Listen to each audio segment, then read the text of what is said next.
Ntukongere kunywa amazi akonje, ndakubujije inshuti yanjye. Iyo unyoye amazi akonje buri munsi ntushobora kumenya ikiri kukwica. Mbere na mbere, kunywa amazi akonje bikerereza igogorwa ry'ibiryo.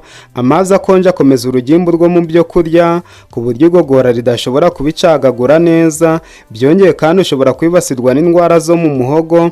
Kunywa amazi akonje byongera ururenda rubi mu myanya y'ubuhumekero, maze bigatuma umuntu yibasirwa n'indwara nyinshi nko kuma mu muhogo n'ibyuririzi. Byongeye kandi kunywa amazi akonje bituma umubiri utakira intungamubiri zose zo mu byo kurya wariye, kubera ko amazi akonje atera imiyoboro y'amaraso gufungana, maze umuntu ntiyakire intungamubiri zihagije kandi yariye neza.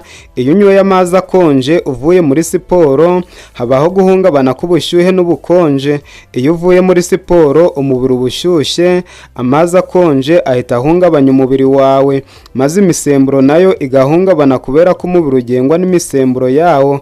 Kunywa amazi akonje bihungabanya imisemburo y'umubiri, maze umuntu agahorana uburakari n'indwara zo mu nda.